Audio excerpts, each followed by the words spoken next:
Written by Saif Munir Qureshi. M.A. English, P.U. Why we study literature and reasons of studying literature. First of all, we endeavor to understand what is literature. We start from the very basic definition of literature. The word literature derived from the Latin language. In Latin language, there is a word, litera, which means alphabets, so literature means something which is written. With the help of alphabets, everything which is written is called literature.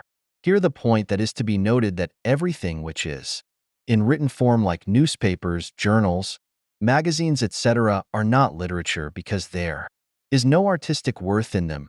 Literature means that it is the reflection of the society in which the literary person gives an aesthetic pleasure, and it always remains a source of pleasure for the readers. It never remains tasteless like the scenes that is carved on the Grecian urn funeral urn, and it is presented in the form of an ode by John Keats.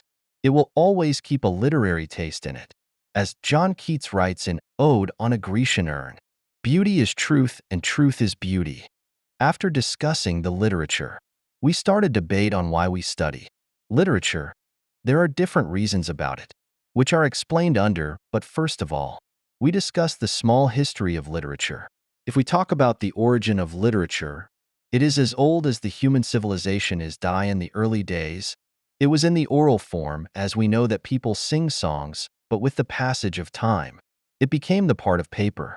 There are many reasons of studying literature, but we will discuss the main and important reasons. Let's get started. The first reason is spirit and sentiments. Literature is a source of getting spirit and sentiments of a particular society. For instance, if we read the Hindi literature of 1930, 1940, and 1950s, we get the glimpses of people who were struggling and fighting against the Britishers in order to take freedom from them. So, in this way, we get the spirit and sentiments of a nation through studying literature. The second reason is culture, civilization, and social situations. When we read literature, it enables us to understand the social scenario, civilization, and culture of a society.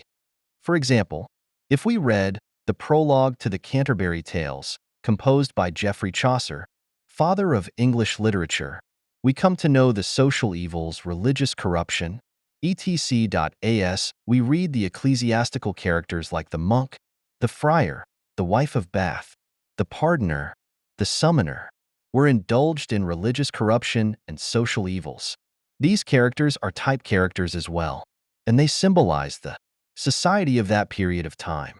Dear viewers, this is the first part of the topic. The next part is in next video.